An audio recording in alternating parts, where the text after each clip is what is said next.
വേറൊന്നുമല്ല രഞ്ജിത്തെ. അതായത് ഈ ഗ്യാസ് ഉണ്ടല്ലോ, ഏമ്പക്കം. ഏമ്പക്കത്തിന് ഇംഗ്ലീഷിൽ എന്താ പറയണേ?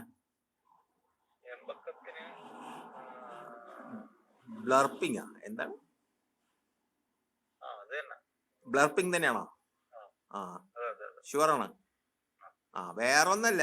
അതേ, ഈ ബ്ലർപ്പിംഗ് ഉണ്ടല്ലോ, ചിലപ്പോ ഉണ്ടല്ലോ അന്തം ഇല്ലെന്ന് തോന്നും. ഈ റിന്യൂവബിൾ എനർജി ഇല്ലേ, ഏത് ഈ കടലിലെ തിരയും മറ്റേ സൂര്യപ്രകാശവും ഈ വിൻഡൊക്കെ ഇല്ലേ, ഏത് അങ്ങനെ ഇടയ്ക്ക് അങ്ങ് വന്നുകൊണ്ടിരിക്കും. അത് അത് അങ്ങനെ തോന്നിയിട്ടുണ്ടോ? അന്തമില്ലാതെ ഇങ്ങനെ നമ്മൾ ഇത് ചെയ്തോണ്ടിരിക്കും, ഏമ്പക്കം വിട്ടോണ്ടിരിക്കും. ഏഹ് അല്ല, അങ്ങനെ തോന്നിയിട്ടുണ്ടോ? ഉണ്ട്.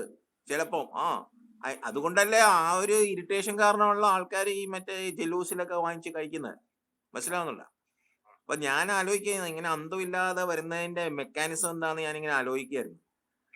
പിന്നെ വേറൊരു കാര്യം കൂടി പറഞ്ഞു കഴിഞ്ഞാല് രഞ്ജിത്ത് നെട്ടിപ്പോവും. വേറൊന്നല്ല, നമ്മൾ ഈ ഏമ്പക്കവും താഴത്തൂടെ പോകുന്നതും രണ്ടും ഒന്ന് തന്നെയാ. അത് കേട്ടിട്ടുണ്ടോ? ഇല്ല, അത് പുതിയ അറിവാണത്. രണ്ടും ഒന്ന് തന്നെയാ. അപ്പൊ അങ്ങനെ ഇന്നൊരു കാര്യം നിങ്ങൾ പഠിച്ചു. അപ്പൊ ഞാനിങ്ങനെ ഓരോ കാര്യങ്ങളും നാട്ടുകാരെ ഒരു ഒറിജിനലായിട്ട് കാര്യങ്ങൾ വരുന്നത് ഞാൻ പഠിപ്പിക്കുകയാണ് എന്റെ പരിപാടി. അപ്പം ഒരു തിരുത്തലുണ്ട്. ബ്ലർപ്പിംഗ് അല്ല, ശരിക്കും പറഞ്ഞു കഴിഞ്ഞാൽ ഏമ്പക്കത്തിന് ഇംഗ്ലീഷിൽ ബെൽച്ച് എന്ന് പറയുന്നത്. ബെൽച്ച്.